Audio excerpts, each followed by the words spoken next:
Bonjour à tous et bienvenue à vous qui nous rejoignez sur le plateau de la Web TV du ministère de l'Éducation nationale. Vous l'avez vu, nous sommes en direct sur Facebook, sur le @Éducation France, mais aussi évidemment en direct sur le salon de l'éducation pendant 3 jours. Aujourd'hui, samedi et jusqu'au 24 novembre. Vous êtes les bienvenus et nous allons pour cette émission parler des nouveaux lycées. Nous en avons déjà parlé ce matin pour la filière technologique et générale et nous allons maintenant aborder la question des nouveaux lycées au travers du prisme donc de la voie professionnelle. Souvenez-vous, l'année dernière, nous en avions déjà parlé avec un invité qui est également présent autour de cette table. Et bien, un an plus tard, on va justement pouvoir faire un premier retour sur cette mise en œuvre de la voie professionnelle et du campus des métiers. Alors, pour en parler,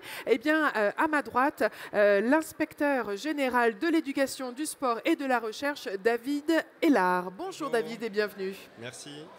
À vos côtés, nous avons une jeune femme qui est Adeline Dessaigne. Adeline Dessaigne qui est en seconde des métiers de la construction durable, bâtiments et travaux publics. Bienvenue Adeline. Merci.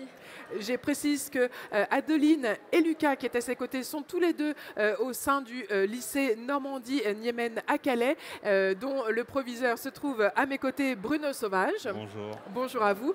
Et Lucas Joly, vous aussi, en seconde des métiers de la construction durable, bâtiments et travaux publics. Merci. Bienvenue à vous quatre. Alors, on va parler effectivement de cette nouvelle voie pro. On s'était donc effectivement rencontrés l'année dernière. Un an après, qu'est-ce qu'on peut dire de plus sur cette nouvelle voie pro, voie de l'excellence, campus des métiers ? Eh bien, écoutez, les opportunités commencent à s'ouvrir aux élèves, puisque l'année dernière, nous étions dans une phase de conception de la transformation de la voie professionnelle. Et puis, nous sommes arrivés depuis cette rentrée dans la mise en œuvre de cette transformation. Et donc, les premiers élèves arrivent en classe de seconde. Nous avons ici des élèves qui sont scolarisés effectivement dans une seconde par famille de métiers, de la construction durable du bâtiment et des travaux publics. Donc, c'est rendre concret les premières opportunités offertes à ces élèves pour plus d'orientation et plus de liberté de choix dans la construction de leur parcours.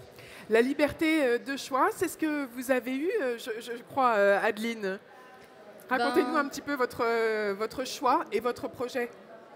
En fait, mon projet, c'est après le bac pro, essayer d'ouvrir ma propre entreprise.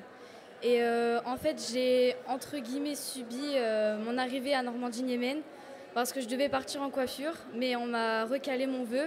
Donc, je suis arrivée ici à Normandie-Niemen. D'accord, mais c'était finalement le bâtiment aujourd'hui, et je résume en disant bâtiment, mais cette filière des métiers de la construction durable, ça vous plaît ? Oui, beaucoup, parce que en fait, dans ma famille, il y a mon grand frère qui était en filière maçonnerie et ma grande sœur qui a été en filière finition, et après, elle est partie en menuiserie. Donc finalement, vous ne regrettez pas la coiffure ? Non, pas du tout. Qu'est-ce que vous faites au quotidien ?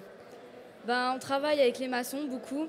Et il y a les métalliers aussi qui travaillent avec nous sur un projet commun qui est le village des Jeux Olympiques. On fait les logements et le cabinet médical pour loger les sportifs des JO 2024. Très bien, donc vous avez 5 ans pour construire ces logements. Vous en êtes où là ? On est un peu au début pour l'instant. C'est-à-dire ? On a construit les murs périphériques et on va commencer après à mettre les placos, etc. Donc Lucas, c'est un projet fou, ça. C'est un projet. Ces bâtiments, ils vont rester, hein, évidemment. Ils sont construits en dur. Ça veut dire que dans 10 ans, 5 ans après les Jeux Olympiques, vous allez pouvoir passer avec vos copains en disant hey, c'est moi qui l'ai construit, celui-là. C'est une fierté, ça, non ? Bah oui, mais après les bâtiments seront utilisés pour les étudiants, ce sera aménagé par des étudiants et handicapés ou pas. Après pour.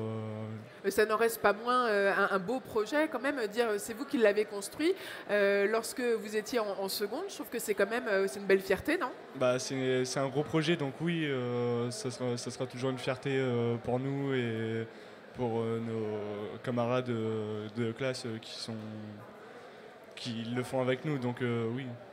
C'est très concret, hein. On voit vraiment que ce projet, Bruno Sauvage, il est très concret, il est investi par les jeunes. Dans quelle mesure rentre-t-il véritablement dans le projet de la voie professionnelle? Il ne peut rentrer dans la transformation de la voie professionnelle que si le projet est pensé en amont. Donc ça veut dire qu'il y a déjà au préalable un travail avec les équipes, le travail ensemble. Le choix du projet aussi est de voir comment ensuite je peux mutualiser ce travail en s'appuyant sur des compétences communes. Un jeune, à l'issue de la seconde commune de la voie des métiers de la construction durable et du bâtiment et des travaux publics, aura un choix vers un bac, en l'occurrence il y en a 6 possibles, et dont l'intérêt c'est de travailler en réseau et de faire en sorte que ces équipes travaillent et s'appuient sur des compétences communes, ce qui fait qu'un jeune qui pourra aller d'un endroit ou à un autre aura travaillé les mêmes compétences communes. Donc dans l'évaluation, et de commencer par toucher la matière. Donc généralement, ça impose aux équipes pédagogiques, aux équipes tout court, de revoir leur progression pour qu'ils puissent s'adapter à cette nouveauté qui doit mettre en valeur la voie professionnelle et la remettre à sa juste place. Voilà. Une entrée par je touche, je regarde, j'observe, je prends des décisions et j'apprends de l'autre.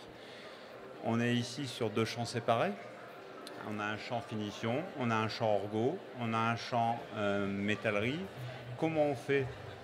On s'arrange dans les emplois du temps pour qu'ils puissent travailler ensemble sur les mêmes plots au même moment, et en fonction de ce que chacun va faire sur ce chantier, sera amené à expliquer aux autres camarades ce dont il s'agit et vice-versa.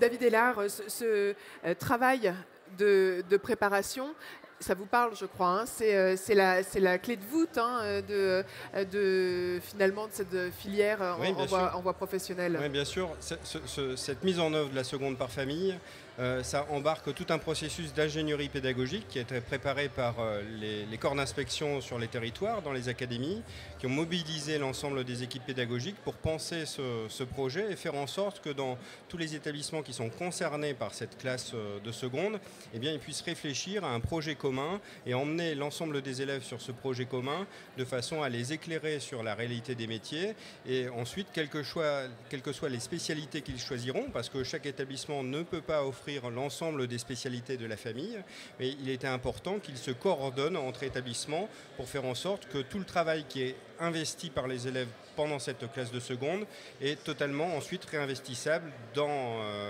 la suite de leur parcours, quel que soit le choix de la spécialité qu'ils feront. Et on met en avant vraiment l'expérience, hein. On parlait tout à l'heure de toucher, oui, c'est ça, hein. Ce qui est très important, c'est qu'on décale d'un an ce processus d'orientation pour laisser le temps à ces élèves de découvrir la réalité des métiers et d'avoir un choix plus assuré et plus éclairé, mais dans le même temps, on assure déjà le début d'une professionnalisation dès la classe de seconde. Voilà. Ce qui permet d'affirmer que nous restons bien sur un format de baccalauréat professionnel sur 3 années qui va conduire à maîtriser des compétences certificatives qui sont inscrites au référentiel du diplôme. Et vous m'avez expliqué que c'était une opportunité supplémentaire. Oui. Hein. Expliquez-nous véritablement cette mécanique qui permet les opportunités.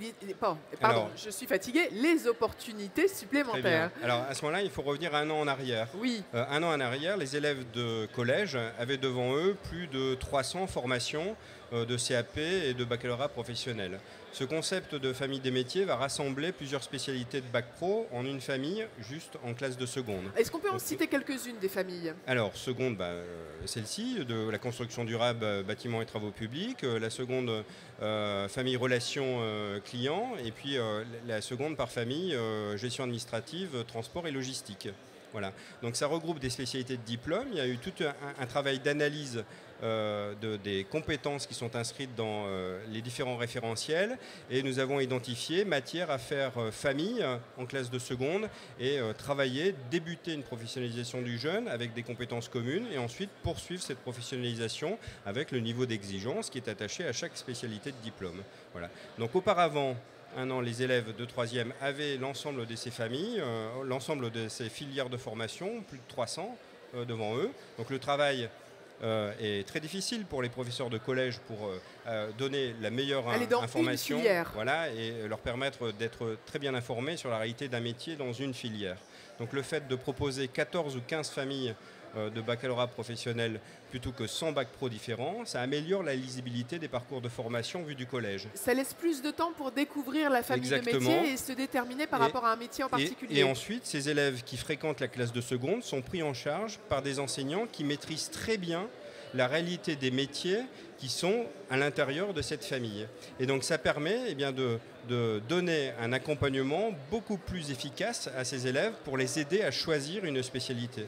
Et on en voit déjà les premiers effets dans les classes de seconde, juste après les vacances de la Toussaint. Parce qu'au-delà de la difficulté de choisir, ce qu'on constatait, c'est que finalement, en choisissant un petit peu sans connaître, on constatait un taux d'absentéisme ou de décrochage, c'est ça ?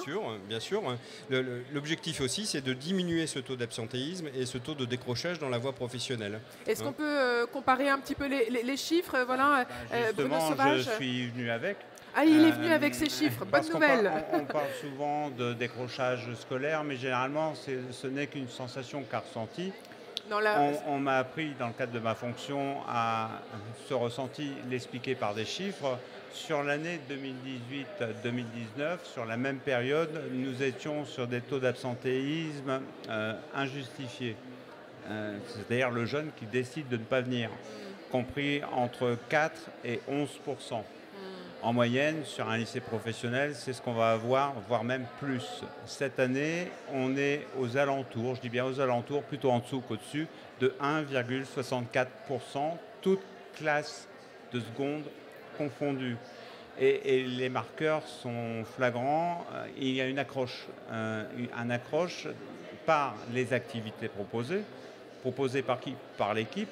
L'équipe qui travaille en équipe pédagogique et dans le suivi individuel.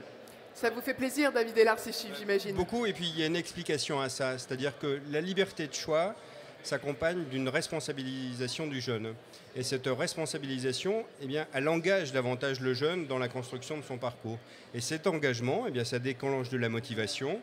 Et maintenant, c'est à nous de ne pas décevoir cet engagement par un accompagnement qui est renforcé et permettre à ces jeunes qui ont un projet d'avoir toute une équipe autour d'eux pour les aider à concrétiser leur projet.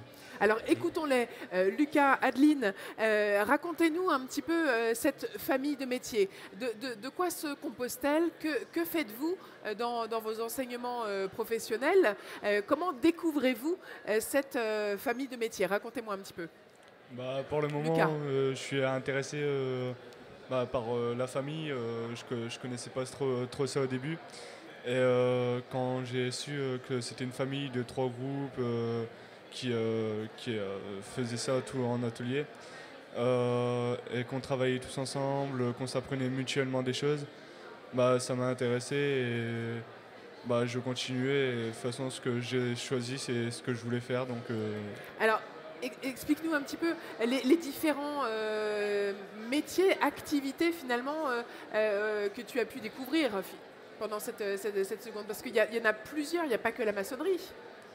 Non, il y a la finition et la métallerie. Oui, Adeline va compléter, oui. Il y a la métallerie aussi qui travaille avec nous. Ils font les garde-corps pour les fenêtres, pour les logements. Et nous, pour l'instant, on est en train de construire les murs. Ensuite, on va venir poser les feuilles de placo. Et on va faire le reste, les finitions, etc. Donc par ce projet, finalement, vous découvrez la diversité de la famille. C'est un peu ça, l'idée. C'est le fait de faire travailler ces élèves en mode projet et de les faire travailler aux interfaces des différents métiers. Voilà, donc ils profitent pour travailler ces compétences communes qui ont été identifiées, mais ils découvrent aussi différents horizons, différents métiers, et ça les aide finalement à faire un choix plus éclairé. Voilà, ça déclenche chez eux, sans aucun doute, davantage de motivation. Et on l'entend dans le témoignage d'Adeline, qui a le souhait d'entreprendre. Dans quelle mesure cette filière, je reprends, hein, on barre filière, cette voie professionnelle est plus engageante dans une démarche entrepreneuriale? Alors, nos lycées professionnels sont engagés dans une démarche de mise en réseau de ces lycées, au travers notamment des campus et métiers et qualifications, et parfois campus et métiers et qualifications qui deviendront campus d'excellence si ils respectent un certain nombre de critères.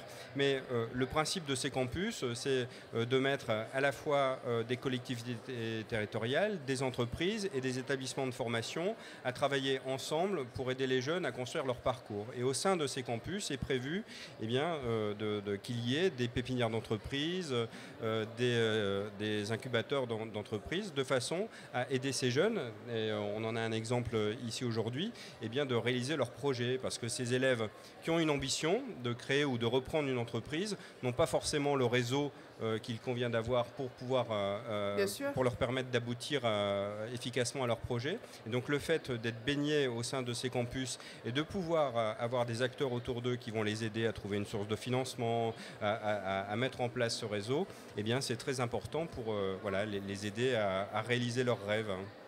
Et oui, pardon, vous voulez compléter peut-être? Non, mais c'est exactement ce que dit monsieur l'inspecteur, c'est que l'établissement est exactement dans cette démarche volontariste et professionnalisante. Le lycée professionnel, c'est professionnaliser l'expertise. Et comment on facilite cette professionnalisation? Nos jeunes doivent comprendre le fonctionnement de l'entreprise, et de la même façon, l'entreprise doit comprendre le fonctionnement de nos jeunes. Voilà, c'est un échange mutuel, c'est du donnant-donnant. Et tout à l'heure, monsieur l'inspecteur insistait sur l'apprentissage, qui est aussi une voie de formation. Et ce qui nous permet, nous, en tant que chef d'établissement, de pouvoir mettre en relation, au travers des référents insertion professionnelle, relations école-entreprise, qui sont nos référents dans l'établissement, les entreprises et nos jeunes, et de favoriser des actions en faveur de l'entrepreneuriat, qui sont des actions qui relèvent de l'éducation nationale, par exemple. Comment ont réagi les chefs d'entreprise? Parce que j'imagine qu'ils étaient dans l'attente. Voilà. Nos chefs d'entreprise, ce ne sont pas les miens. Les chefs d'entreprise, de façon générale, et ceux du territoire avec lesquels je travaille, bien évidemment, sont très attentifs à ce qu'un jeune puisse très vite s'adapter au mode de fonctionnement de l'entreprise et de son contexte. Il est donc important qu'au départ, quand ils arrivent dans la voie professionnelle, ils puissent se former sur des compétences communes qui vont rassurer l'entreprise sur l'adaptabilité. Ce qu'une entreprise ne supportera pas également, c'est qu'un jeune puisse être en retard. Donc tout ce qui est notion sur le savoir-être.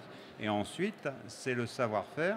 Et le savoir-faire, puisque nos équipements sont équipés d'équipements de pointe, généralement dont on n'a pas à rougir, grâce à l'éducation nationale, aux collectivités, nos entreprises viennent également dans l'établissement pour pouvoir travailler aussi avec nos jeunes dans le cadre de chantiers qu'on entreprend avec eux sous le schéma de convention.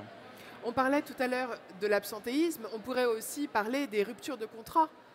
Les ruptures de contrat d'apprentissage qui sont un frein pour les chefs d'entreprise à embaucher des jeunes en apprentissage si effectivement, par expérience, ils ont eu une rupture un petit peu prématurée de ce contrat. Est-ce que là aussi, on a des chiffres, je sais bien, hein, c'est encore prématuré de faire des bilans, mais est-ce qu'on a des chiffres qui sont encourageants?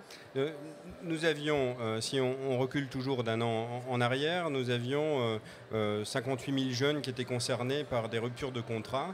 Rupture de contrat ne veut pas dire décrochage scolaire. Ça veut dire qu'on peut être amené à rompre ce contrat et puis à rechercher une autre entreprise, à rebondir, re-signer un nouveau contrat d'apprentissage et puis poursuivre sa formation. Donc c'est quand même un nombre élevé de jeunes qui sont concernés par ces ruptures de contrat. Mais il faut bien aussi avoir à l'esprit que toute la transformation de la voie professionnelle a vocation aussi à mettre en synergie ces deux modalités de formation que sont l'apprentissage et le scolaire, de façon à sécuriser les parcours et à permettre à des jeunes qui n'ont pas la possibilité, après une rupture de contrat, par exemple, de rebondir sur un autre contrat d'apprentissage, eh bien de fluidifier les parcours de façon à ce qu'ils puissent revenir dans la voie scolaire, poursuivre leur formation dans la voie scolaire, sur un temps qu'ils détermineront, parce qu'on est toujours dans la liberté de choix, et s'ils parviennent à re-signer un nouveau contrat d'apprentissage, ils pourront rebasculer vers une modalité de formation par apprentissage. Voilà. Donc c'est vraiment ce principe de réversibilité qui est aussi porté par cette transformation de la voie professionnelle, et nous travaillons activement avec le ministère du Travail pour organiser cette fluidité des parcours de formation. On parle de parcours.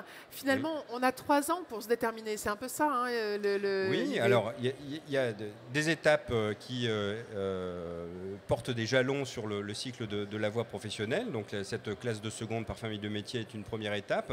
Ensuite, en fin de cycle, il y a cette possibilité de choisir un module de préparation à l'insertion professionnelle, parce qu'on a souvent pensé que posséder un diplôme était suffisant pour pouvoir s'insérer professionnellement. Or, ce n'est pas le cas. Et dans ces modules d'insertion professionnelle, il y aura tout un travail qui sera fait pour accompagner le jeune à valoriser les compétences qu'il maîtrise. Voilà ce que ne savent pas toujours faire les jeunes dans une situation de premier emploi. Ce n'est pas évident pour eux. Et donc, on va travailler ces aspects-là. Ou alors, ils pourront choisir un module de poursuite d'études s'ils souhaitent augmenter leur niveau de qualification. Donc ça, c'est vraiment extrêmement important, cette double finalité qui est affirmée pour la voie professionnelle de poursuite d'études ou d'insertion professionnelle directe. Alors, ce matin, je le disais, on avait 2 représentants pour nous parler de la réforme du lycée sur la voie technologique et générale. Et puis, effectivement, le Jean-Charles Ringard, pour ne pas le citer, me disait, mais moi, ce que je fais, c'est 30% de terrain. C'est-à-dire que je suis tout le temps sur le terrain pour m'assurer que, entre le projet et la réalité, ça se passe bien. Et si ça ne se passe pas bien, on corrige. C'est important aussi dans la voie pro, j'imagine. La méthodologie est la même, c'est-à-dire que nous allons régulièrement sur le terrain. Nous étions, moi j'étais il y a à peine 2 jours dans l'académie de Lille, dans un lycée à Liévin, un lycée professionnel, pour échanger avec les équipes pédagogiques sur la mise en place de cette fameuse classe de seconde par famille et voir quelles difficultés ils rencontrent dans l'ingénierie pédagogique, parce que cette transformation de la voie professionnelle, elle est éminemment pédagogique. Et donc ça engage beaucoup les enseignants dans ce travail de conception et d'ingénierie pédagogique. Et il nous faut évidemment l'accompagner, identifier les difficultés qu'ils rencontrent et puis les aider à les surmonter par de la formation, par de l'information, par de l'accompagnement, de façon à ce qu'ils puissent, dans un délai de 3 ans, être en mesure de déployer l'ensemble des objets qui caractérisent cette transformation de la voie pro. Bruno Sauvage, vous en avez rencontré des difficultés? Si oui, lesquelles? À tous les niveaux, on rencontre des difficultés, mais qui généralement trouvent leur solution dans la communication et l'intérêt. Quel est l'intérêt de la transformation professionnelle? C'est d'emmener un maximum de jeunes vers la réussite, et on s'y attache pour tendre forcément à 0 décrochage. Moi, mon objectif, c'est 0 décrochage. Pourquoi? Parce que dans l'établissement qui m'a été confié, on est sur une adaptation des parcours, sur une sécurisation des parcours, ce qui invite naturellement l'ensemble des acteurs de la communauté éducative à prendre en charge le jeune, tant dans sa sphère privée, les services médico-sociaux, mais aussi nos CPE, et que sur la sphère pédagogique, où là, on a des enseignants qui sont très attentifs à travailler sur une pédagogie diversifiée. La première des difficultés, c'est le changement. Ce qui fait peur, c'est quitter sa zone de confort.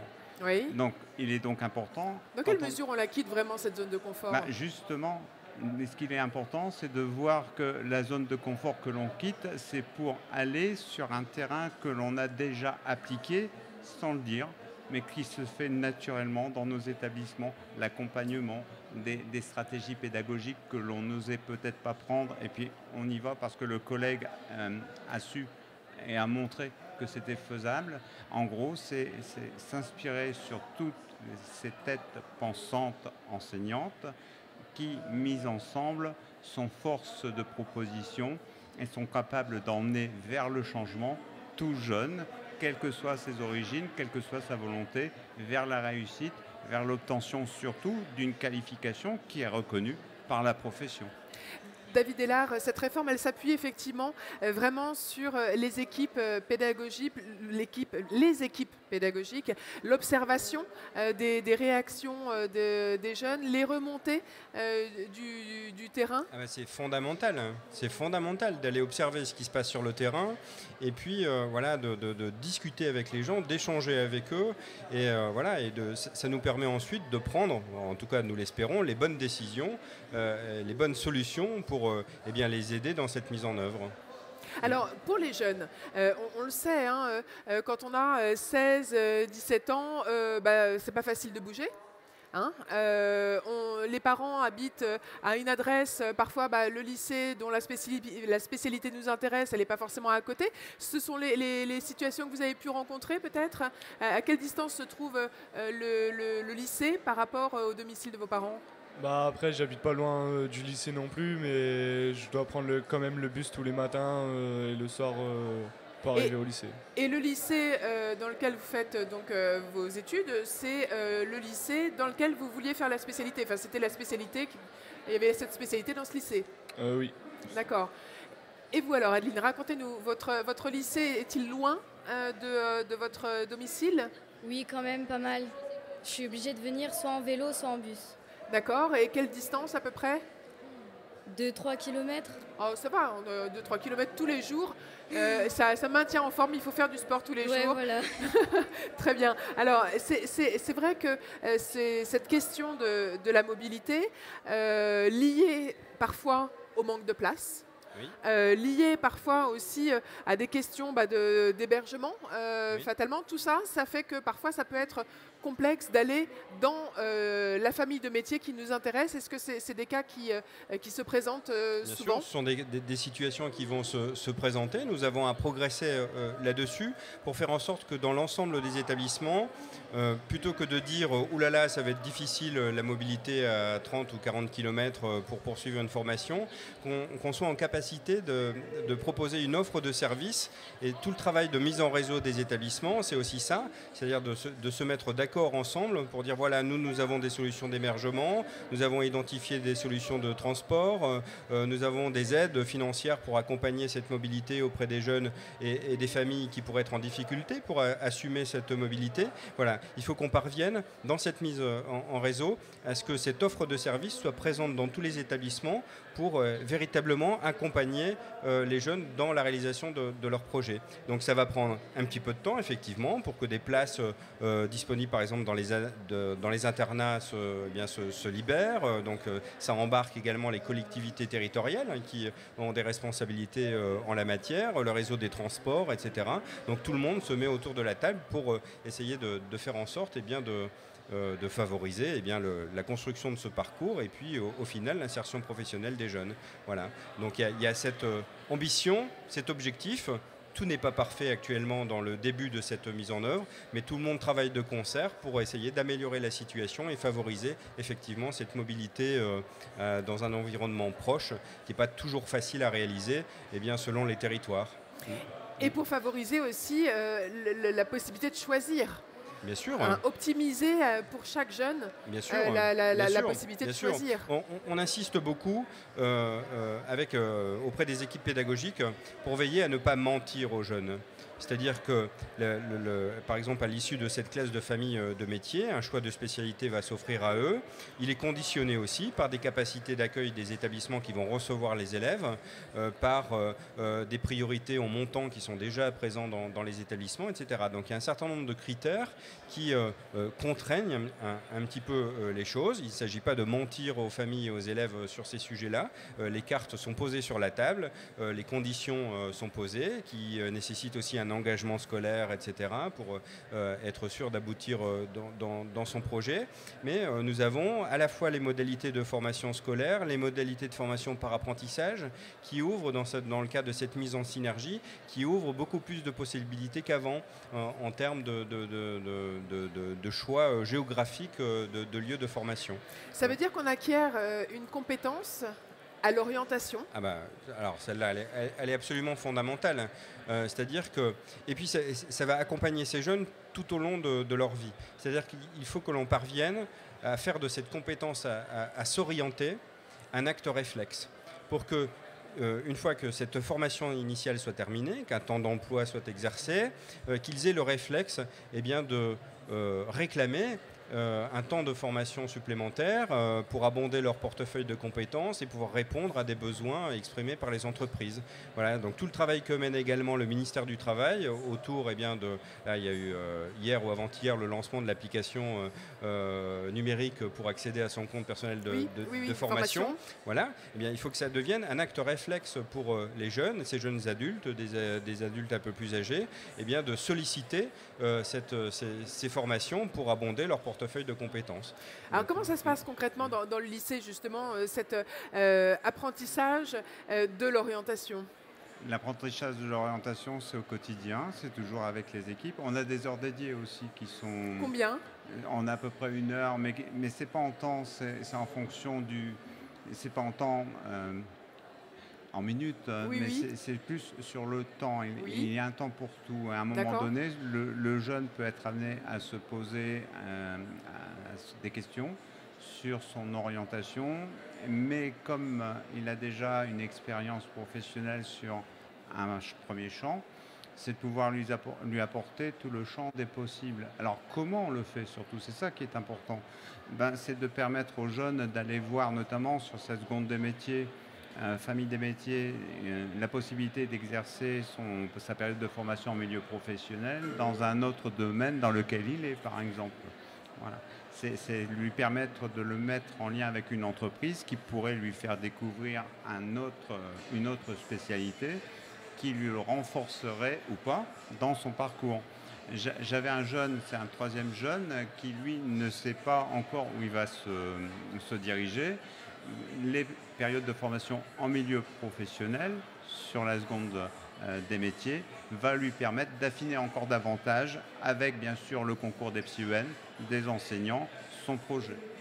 Vous souhaitez compléter, David Della? Oui, sur un cycle de baccalauréat professionnel, c'est plus de 260 heures qui seront consacrées à l'accompagnement du jeune, aussi bien en début de cycle par une consolidation en français et en mathématiques pour les élèves qui en ont besoin, mais aussi par un accompagnement personnalisé et un accompagnement à l'orientation. Voilà, donc 260 heures, c'est pas rien quand même sur 3 ans pour aider ce jeune à construire son parcours. Alors, vous parlez de portefeuille de compétences. Moi, j'aime bien parce que ça tient dans la poche, c'est mobile. Voilà, un portefeuille de compétences. Et on va où on veut avec. Est-ce que c'est comme un passeport finalement? Est-ce que ça ouvre le champ des possibles, mais y compris à des rebonds dans sa vie professionnelle, parce qu'on sait qu'aujourd'hui la vie professionnelle c'est pas linéaire. Ce qui valide ce portefeuille de compétences, c'est d'abord les diplômes, parce que posséder un diplôme, c'est affirmer auprès d'un acteur extérieur que l'on possède un certain nombre de compétences qui ont été validées par un processus de certification. Ça peut être aussi des certifications complémentaires qui valident la maîtrise d'un certain nombre de compétences. Ce que je voudrais ajouter aussi, c'est que dans la transformation de la voie professionnelle, nous avons installé aussi la réalisation d'un chef-d'œuvre. Oui.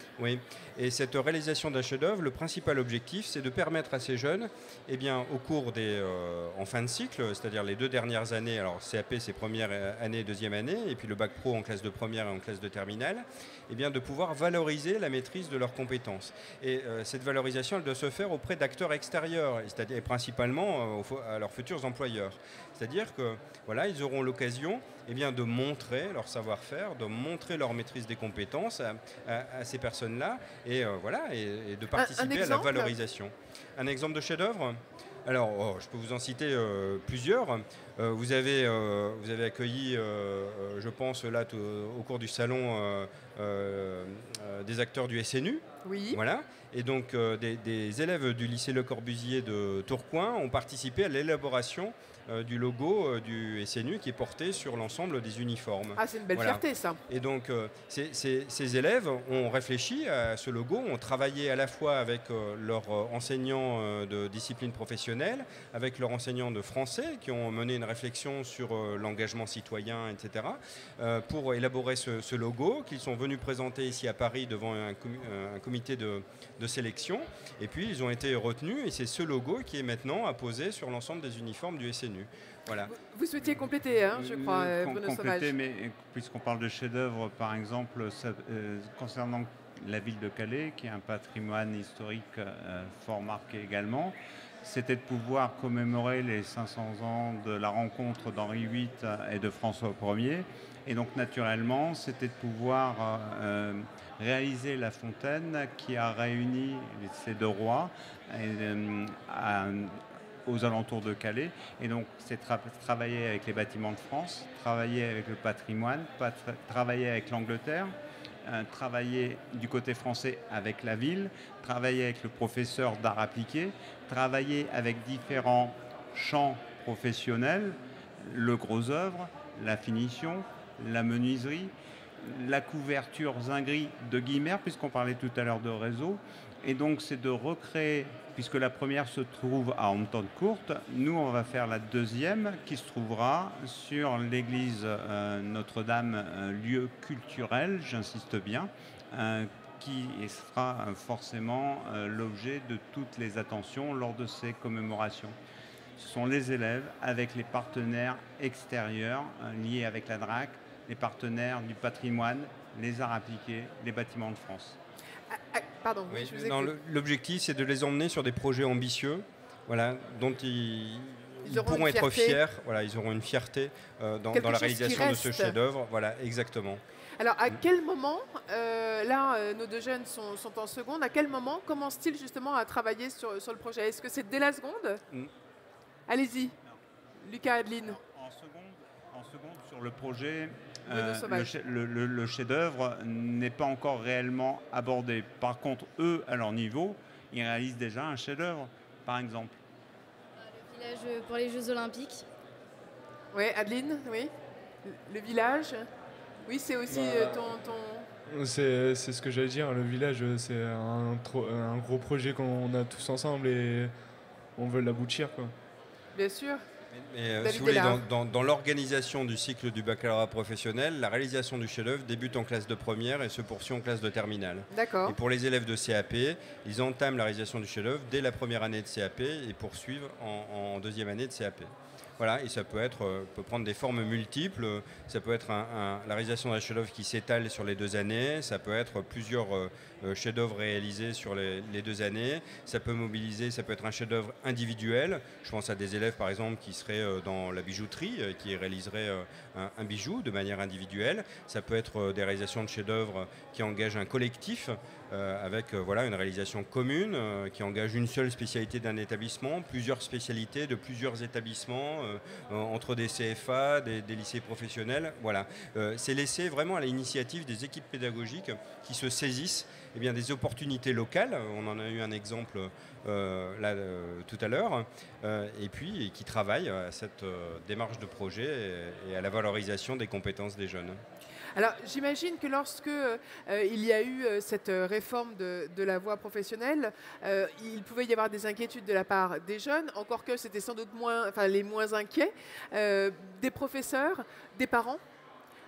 Comment aujourd'hui les parents, finalement, ressentent-ils les choses? Est-ce qu'ils sont prescripteurs? Est-ce qu'ils soutiennent? Quelle relation avez-vous avec les parents, Bruno Sauvage? Les relations que je tiens à préserver avec les parents sont des relations de confiance. Et comme le disait tout à l'heure monsieur l'inspecteur, un parent, on ne lui ment pas, on ne le trahit pas, donc il faut avoir un message qui soit clair. Quand un parent me confie son enfant, j'en ai la responsabilité. Donc dès l'instant, et donc la responsabilité de l'instruire, de le former et de l'emmener le plus loin possible. Dès l'instant où la famille a compris ce message, nos relations sont absolument sans aucun problème. De façon générale, c'est une relation de confiance. Ils attendent beaucoup de l'école. Ils attendent beaucoup de l'école. Et ce que l'école d'ailleurs fait envers ses parents, c'est que on peut leur ouvrir aussi la porte. Voilà. Donc, ce qu'on fait en plus dans l'établissement, c'est qu'on fait aussi l'école des parents. Voilà. On travaillera sur ces thématiques qu'ils ont en commun. Comprendre comment fonctionne leur enfant, c'est pas toujours facile. Ce qu'ils veulent, quel est le meilleur pour eux, ils ne savent pas forcément comment s'y prendre. Si à notre petit niveau, on peut leur donner des guides ou des jalons, marquer des jalons, eh ben, tant mieux. En tout cas, c'est ce qu'on cherche à faire. Et je pense que dans l'établissement, les rapports avec les familles, mais là, nos jeunes pourraient le dire, sont vraiment des rapports de confiance. Lucas, Adeline, vous racontez un petit peu à vos parents ce que vous faites au quotidien, comment ils ont réagi quand effectivement vous êtes engagés sur cette voie professionnelle. Est-ce qu'ils vous ont encouragé? Alors c'est vrai qu'Adeline, tes frères et sœurs étaient déjà sur la voie. Est-ce que ça change beaucoup par rapport à ce qu'eux ont vécu? Comment c'est perçu à la maison? Ben, en fait, quand j'en parle avec maman, je lui dis ce qu'on fait dans les détails. Et ma mère, elle dit que elle est fière de moi et qu'elle veut que je vais vraiment jusqu'au bout. Et c'était pareil pour mes frères et sœurs, mais là, c'est plus, je trouve. Pourquoi? Parce qu'en tant que fille, déjà, c'est compliqué parce que je suis la seule fille de ma classe. Donc déjà, elle veut vraiment me pousser à bout pour que j'y arrive vraiment à faire mon rêve, quoi. Et vraiment, elle est très fière de moi. C'est émouvant hein, déjà d'entendre ce témoignage. Lucas? Ma mère, elle m'a toujours encouragé dans tout ce que je faisais. Et là, quand je lui ai expliqué ce qu'on faisait, tout ça, elle était fière et elle m'encourage toujours autant de jour en jour. Et ça me donne de la force et je continue. Donc pas d'inquiétude en fait, hein, David Hélard. C'est le meilleur des indicateurs. Quand vous avez des élèves qui sont heureux en formation, eh bien vous avez des parents heureux. Voilà, et qui sont fiers d'eux. Et donc, voilà, ça veut dire qu'on a plutôt bien travaillé, je pense. Voilà, et puis on va continuer à le faire pour essayer d'avoir le maximum d'élèves heureux en formation dans la voie professionnelle. L'objectif pour le bac, est-ce qu'on peut le révéler? Est-ce qu'on peut le dire? Est-ce que ça se situe en termes de taux de réussite, en termes éventuellement d'engagement dans une entreprise directement ou bien de poursuite d'études? Non, ça ne se mesure pas en taux de réussite, les objectifs. Ce qui est important pour nous, c'est que la formation qu'ils reçoivent leur permet de s'insérer professionnellement. Voilà. Et donc, si on arrive à aller jusqu'au bout, c'est-à-dire que ces jeunes arrivent à trouver un premier emploi à l'issue de la formation, alors nous aurons réussi ce challenge. Voilà. Et si nos jeunes réussissent aussi dans le cadre de leur poursuite d'études, eh bien, nous aurons réussi ce challenge. Voilà. Le bac n'est pas une fin en soi. La réussite au baccalauréat, c'est une étape, c'est pas une fin en soi, parce qu'on sait que derrière, il y a des étapes supplémentaires qui sont bien plus importantes pour le reste de la vie. Hein. Le temps de formation initiale, c'est un petit temps dans toute une vie et une vie active. Bruno Sauvage, vous souhaitez compléter peut-être? Non, mais je rejoins complètement l'avis de monsieur l'inspecteur. Hein. La meilleure des réussites, bien évidemment, c'est qu'il puisse trouver je serais tenté de dire l'émancipation du jeune citoyen de demain passe forcément par une insertion réussie. Et on ne peut avoir une insertion réussie que si on croit en ce qu'on fait. On peut croire en ce qu'on fait que si on sait qui on est, d'où on vient, quel chemin on a parcouru et quels objectifs on a devant soi. Si on arrive à les éclairer sur ces objectifs qui restent devant nous ou devant eux à parcourir, ils savent où ils vont. Je ne m'inquiète pas. On parlait de l'apprentissage tout à l'heure. Le rêve d'Adeline, c'est d'être chef d'entreprise, de créer son entreprise, mais il y a aussi des entreprises à reprendre. On répond aussi à ce besoin des entreprises, notamment des entreprises de l'artisanat, qui ont à la fois du mal à recruter et aussi du mal parfois à transmettre leur entreprise. Donc là, en plus, on a vraiment un double objectif qui fonctionne bien avec cette réforme. Bien sûr, parce que la borne supérieure pour pouvoir signer un contrat d'apprentissage a été portée à 29 ans révolus. Voilà. Et cette augmentation de la borne supérieure doit permettre eh bien, à des jeunes un petit peu moins jeunes, mais avec une maturité un peu plus importante, eh bien, de pouvoir s'engager auprès d'une entreprise et d'un artisan notamment qui recherche un repreneur et puis qui peine à trouver un repreneur. Ça peut être un levier intéressant eh bien, de s'engager dans un contrat d'apprentissage, soit pour apprendre eh bien, le geste professionnel qui est utilisé au quotidien par cette entreprise pour fournir les services qu'il réalise, ou bien pour apprendre à gérer une entreprise. Et si cette formation est aussi installée au sein d'un campus des métiers et qualifications où il y a un incubateur d'entreprise ou une pépinière d'entreprise, eh bien c'est accéder aussi à tout un réseau d'acteurs qui va aider ces jeunes de la voie professionnelle eh bien, à trouver des financements, à monter leurs projets, etc., pour accomplir leurs rêves. Voilà, donc c'est pour ça que cette borne supérieure de signature de contrat d'apprentissage a été portée à 29 ans révolus. Très bien, mais écoutez, merci beaucoup à tous les quatre d'avoir participé à cette table ronde. J'ai hâte de voir votre réalisation. En tout cas, je ne la regarderai pas avec le même regard, ça c'est sûr. Merci beaucoup David Ella, merci beaucoup Bruno Sauvage, merci Lucas et Adeline d'avoir participé à cette table ronde. Je vous donne rendez-vous demain pour de nouvelles tables rondes avec des sujets tout aussi passionnants. Merci beaucoup, à demain.